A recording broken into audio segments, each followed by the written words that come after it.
गेलं तर अनेक हिंदूंची मंदिरं गेलेत. ह्या मंदिराला वाचवा, हात जोडून विनंती करतोय. मी माझ्या घरापासून लांब का आलोय याचा इतिहास जपायचा आपल्याला नका. समस्त हिंदू बांधवांनो, जोगेश्वरीला, या जोगेश्वरी मातेच्या मंदिराला भेट द्यायला मी हात जोडून प्रार्थना करतो. मित्रांनो, ही वास्तू आपल्या हातातून निघून जाईल. हे तीर्थक्षेत्र आपल्या हातातून निघून जाईल. जसं राम मंदिर गेलं ते 500 वर्षात आपल्याला घ्यायला नाकीनं झालं, पुन्हा भेटणार नाही मंदिर. हजारो मित्रांनो, मी कुठे मुंबईच्या बाहेर नाही, मुंबईमध्येच आहे. माझ्या पाठी तुम्हाला बघून असं वाटतं की मी कुठेतरी बाहेर आलो नाही. हे मुंबईच्या जोगेश्वरीमध्ये, ज्या ठिकाणी देवी मातेचं मंदिर आहे, म्हणजे जोगेश्वरी मातेचं मंदिर आहे. माझ्या पाठीमागे हनुमंतरायाचं मंदिर आहे. माझ्या समोरच्या बाजूला महादेवाचं मंदिर आहे. माझ्या डाव्या बाजूला दत्त भगवानचं मंदिर आहे. म्हणजे सर्व तीर्थस्थान, देवस्थान या एकाच ठिकाणी या गुफेमध्ये. पण इथं एकही जण यायला तयार नाही, इकडची काळजी घ्यायला तयार नाही. मान्य की पुरातन खात्याच्या हातामध्ये, मान्य शासकीय नियमानुसार हे त्यांच्या हातामध्ये. पण हिंदू म्हणून आपण कधी यायचं? आपण फक्त बोलतो की मुसलमानांनी आमची मंदिरं तोडली, मुसलमानांनी आमची मंदिरं काबीज केली. अरे पण हे तर जिथं जातं उदाहरण आहे ना.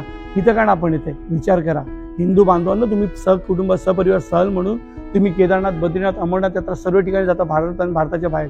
मग या ठिकाणी का नाही ते? आपण हे किती पवित्र स्थान. इथं आल्यानंतर मन एवढा आनंद वाटतंय. डिप्रेशनमधून बाहेर निघालो. इकडचं एकांत, इकडचं शांत वातावरण मला काहीतरी नवीन शिकवत होतं. इकडची प्रत्येक वास्तू, प्रत्येक भिंत, प्रत्येक दगड काहीतरी सांगताय.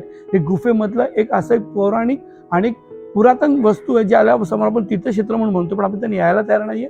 इकडची हालत खरंच खऱ्या अर्थाने खूप चुकी झालेली आहे. पण ह्याच्या दुष्काळजी आणि ह्याचा निष्काळजीपणा आपण घेतलेला आहे. आपण समस्त हिंदू बांधव मोठ्या लाखोच्या संख्येने प्रत्येक हप्त्यातून, प्रत्येक दिवशी, प्रत्येक शनिवार रविवार नाही आलो ना, तर हळूहळू निघून जाईल आपल्या हातातून.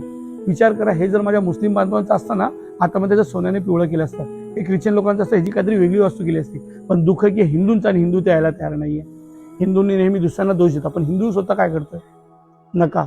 समस्त हिंदू बांधवांनो, जोगेश्वरीला, या जोगेश्वरी मातेच्या मंदिराला भेट द्यायला मी हात जोडून प्रार्थना करतो. मित्रांनो, ही वास्तू आपल्या हातातून निघून जाईल. हे तीर्थक्षेत्र आपल्या हातातून निघून जाईल. जसं राम मंदिर गेलं ते 500 वर्षात आपल्याला घ्यायला नाकीनं झालं, पुन्हा भेटणार नाही मंदिर.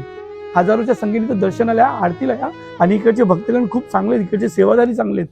समजून घ्या मी काय बोलतो, तळमळीने बोलतो तुम्हाला. एकदम इथं महादेवाचं मंदिर आहे. त्या महादेवाच्या मंदिरामध्ये मी फक्त 7 वेळा ओम नमः शिवाय बोललो, एक वेगळी ऊर्जा मिळाली. इथं महादेवाचं मंदिर होतं, पाठीमागं हनुमंतरायाचं मंदिर होतं. बाजूला मी ज्यावेळी प्रार्थना केली जोगेश्वरी मातेला, त्यावेळी एक मनामध्ये एक वेगळी ऊर्जा निर्माण झाली. तुम्ही एकदा येऊन प्रार्थना करून तर बघा. एकच मला सांगेल की मुंबईच्या जोगेश्वरी म्हणजे अंधेरीच्या पुढे ठिकाणी या भावांनो हात जोडून विनंती करतो तळमळीने. पुन्हा असं तीर्थक्षेत्र आपल्याला भेटणार नाही. समजून घ्या, जर का एकदा हातातून गेलं तर. अनेक हिंदूंची मंदिरं गेलेत. ह्या मंदिराला वाचवा, हात जोडून विनंती करतोय. मी माझ्या घरापासून लांब का आलोय याचा इतिहास जपायचा आपल्याला पुढच्या पिढीसाठी.